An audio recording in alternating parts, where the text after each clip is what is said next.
Joe, what's it like going from one really good quarterback to another one here? Yeah, they keep coming. I have a lot of respect for Josh Hoover. I think he's as savvy of a guy as there is in the league, and that's just what the Big 12 is. I mean, that's you face the facts of.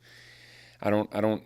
It's been proven year after year the teams with the good quarterbacks are always going to be competitive, and if you don't have one, you're going to have a hard time in this league. And so it's just kind of commonplace for us now. It's just they might have different flavors. You know, one might be more of a runner, one might be more of a thrower, one might be more of a game manager, one might be more of a wild card. But every week it seems there's no getting away from it.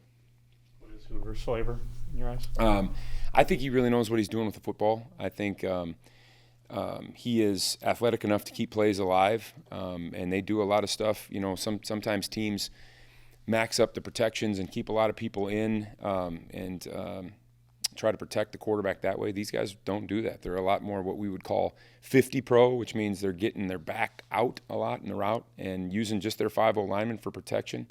And you'd think that would lead to a lot of sacks and stuff, and he does take some hits, but it doesn't lead to that as much. I think what their thought is they want to give him as many options to throw the football and space you out as much as they possibly can. So I think that fits him very well because he's athletic enough to escape some of the pressure that he gets. And I think because he sees the field so well, having a fifth option out in the route a lot of times is beneficial to them.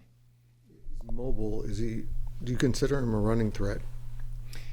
That's not what he wants to do, but he has shown to hurt people with it sometimes. You know, they don't design a lot of runs for him. They don't, use him the way that sometimes teams would use kids that have his level of athleticism. And I don't know if it's because they don't want to get him banged up or whatever, and that's part of it too. But, yeah, we're going to have people with eyes on him for sure. So Toby's out. Do you know if that's short-term or long-term? It sounds like it might be decently long-term here.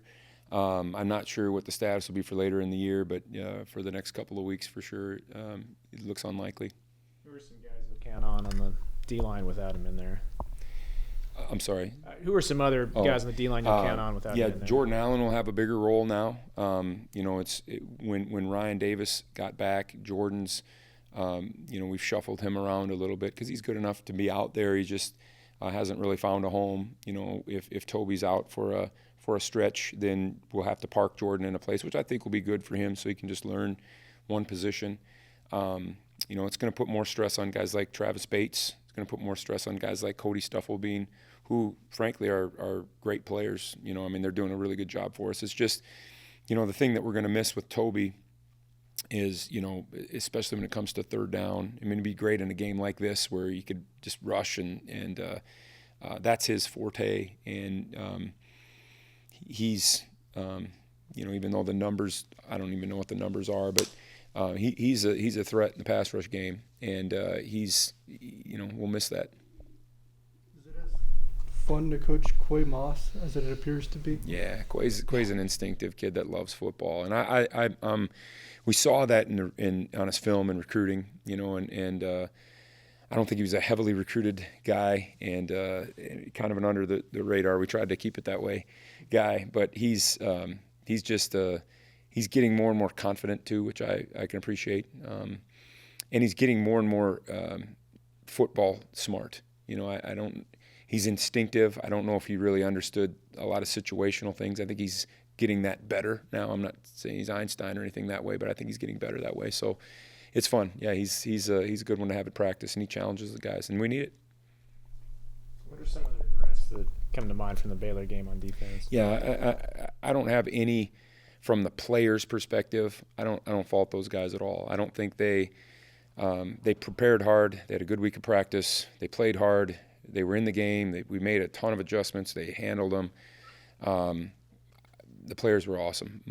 My regrets are me. I didn't do a very good job of getting those guys in positions to have success. I think on the board things are one way, and then when you get in reality, there's matchups that maybe we're not going to win. And I put those guys in too many of those matchups where we didn't win. And credit to Baylor, I thought a lot of the things they did, and they kept making us fix it. You know, they kept coming back to it. Sometimes people kind of stick and move. They just kept finding ways to create those matchups, and that tight end is going to be a tough matchup for anybody. And you know, I probably should have shuffled some pieces around sooner than I did to get you know, maybe a more favorable matchup for us on that guy. And we did a good job of that in the third quarter, and then you know, at the end of the game, kind of got back away from us a little bit. When they do go to the 5 linemen doing the protection solely, they got 5 out en route. Does that make it a difficult decision for a defense coordinator whether to bring heat or? It does, yeah, because you know, when you look at it, one of the things that we look at and we chart is the time to throw, or I shouldn't even say time to throw. I don't know the best way to term it, but how quick the ball's getting out of his hand. And when you look at some of the down and distances where the ball's getting out of his hand, it's 1.4, it's 1 point, you know, shoot, you could be unblocked and not get there on some of those.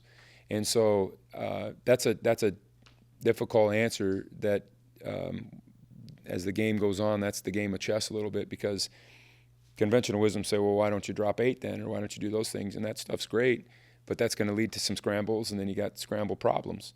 You know, if you bring heat, you don't have those scramble problems, but then you're playing a lot of one-on-one football. And I think we're good enough to win some of those one-on-ones sometimes. I also think we have to have a mixture of the two philosophies.